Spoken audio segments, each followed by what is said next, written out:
Now let's switch gear and focus on price. In traditional Chinese culture, there is much discussion on the determinant of prices. But rather than a simple interaction between demand and supply, price and value have a deeper philosophical meaning. In Confucius' teaching, there is a few occasions where he mentioned price and value, which is in harmony with economic principles. When his student Zigong asked Confucius, how was he supposed to deal with a very beautiful jade? Okay, so master, what are you going to do with this jade? Confucius said he shouldn't keep it, but should sell it at a high price, right? At a good price, as you can see in the conversation here. He says, sell it, but I would wait for one to offer the price. Now, in this very normal conversation, in fact, Zigong takes the jade as the representative of Confucius. He asks Confucius, with the metaphor of the jade, since you are such a rare talent with great wisdom, why don't you make yourself available to the government job? Confucius answered that it is not that I am not willing to work as government official, but I do not bend myself and seek for a job. I would only work as an official if I am invited. So this means that Confucius would only accept a job offer if he was given enough respect. Okay, so what does that mean in economic term? Well, in economic term,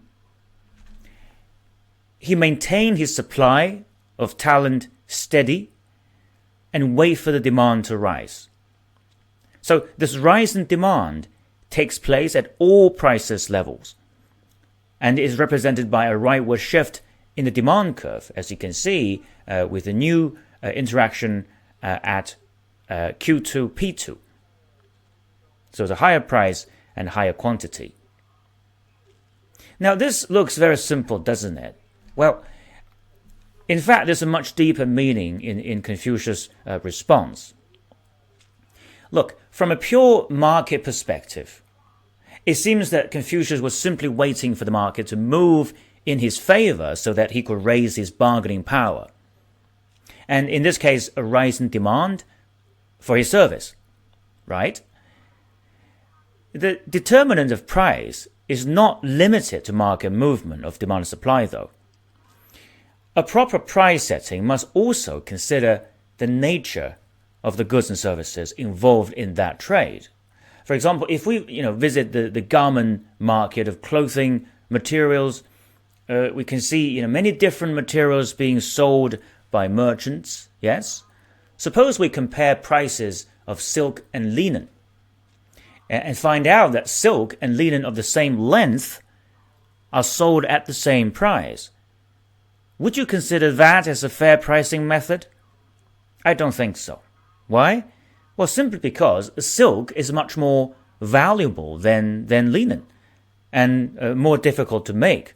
So the price should be set based on the quality of the material rather than the length. Why did I mention this? Well, this is in fact part of the conversation between Mencius and Chen Xiang. And that conversation reveals that price should be set in a way to reflect the product's underlying quality and utility. And if this is not the case, as Mencius pointed out, nobody has any incentive to produce high-quality products.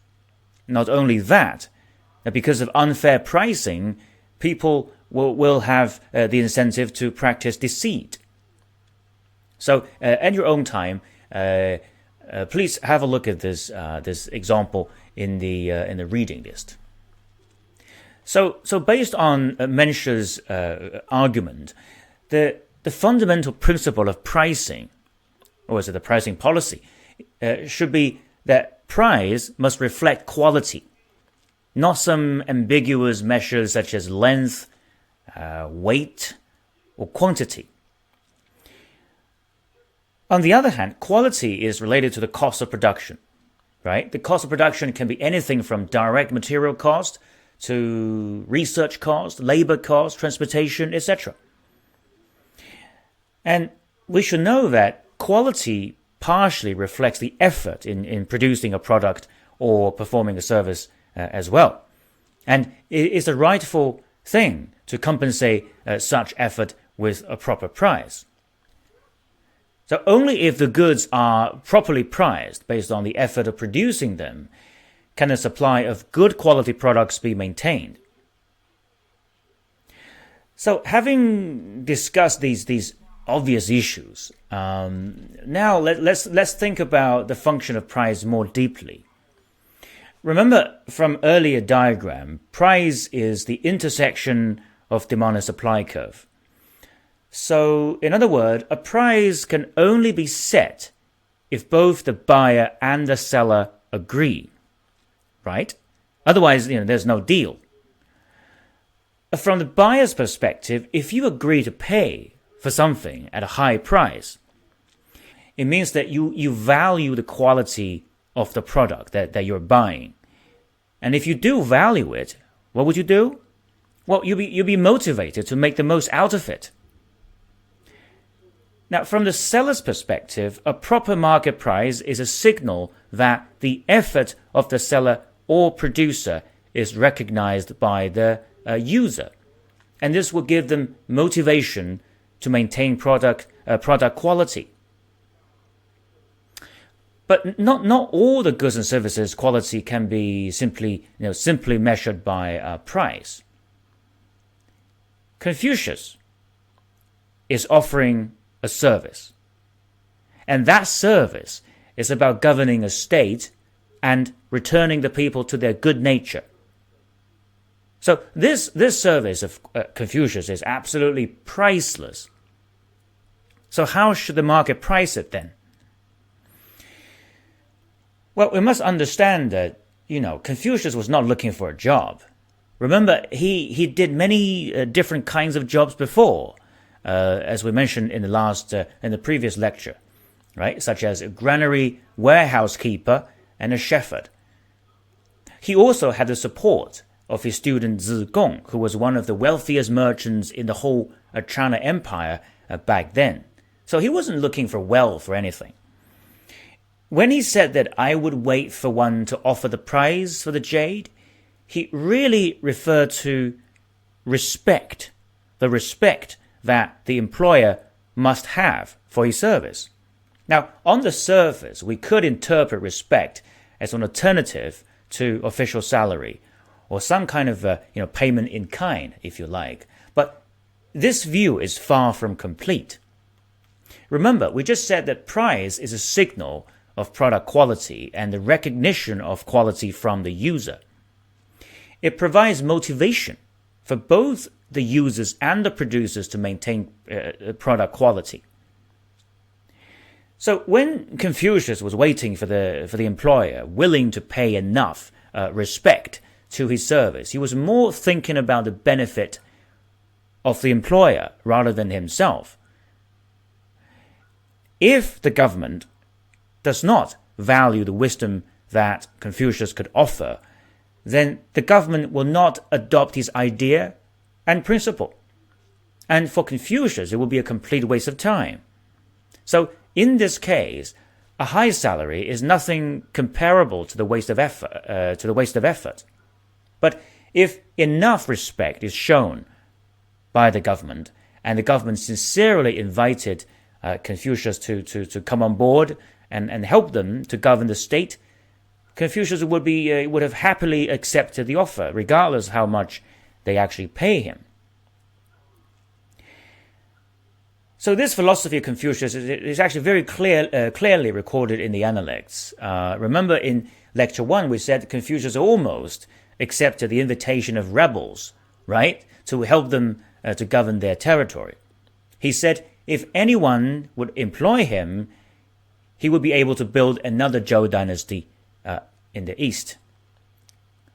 So respect is a form of recognition. Now, in certain professions, respect is actually much more important than salary. In the profession of learning and teaching, for example, the traditional Chinese philosophy puts great emphasis on the respect paid to the teacher from the students.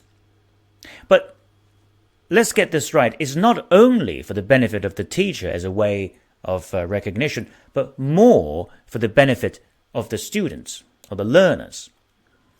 In the Book of Rites, Confucius says that I have heard that scholars coming to learn.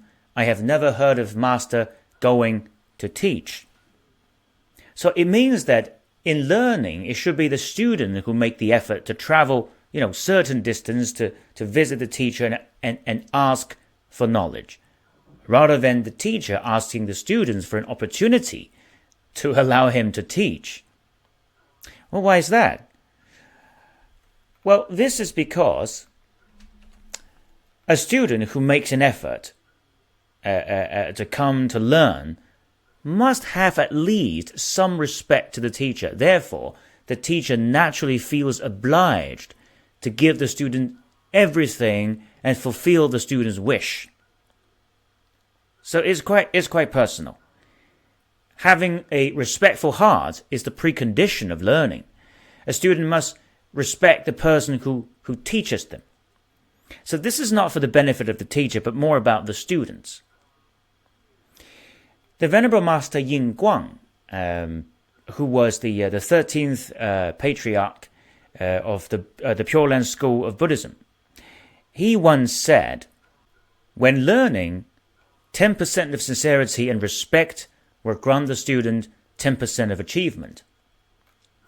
So this means that students with a respectful heart were more likely to treat his learning seriously and learn more effectively.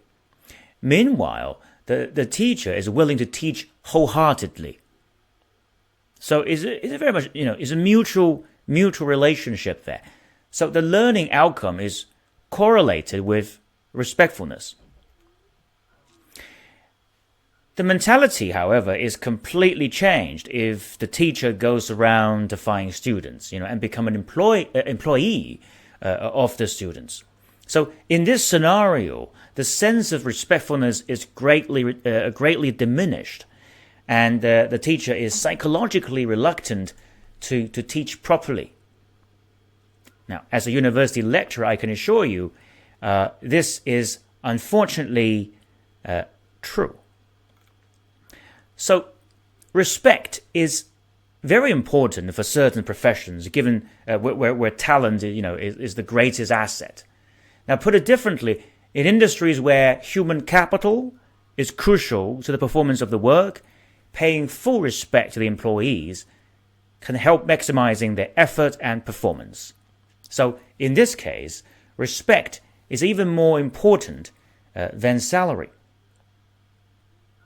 So, coming back to our discussion of determinants of price, we should say that price should reflect the quality of the goods and services. And only this way can the quality be maintained by the producers or the suppliers.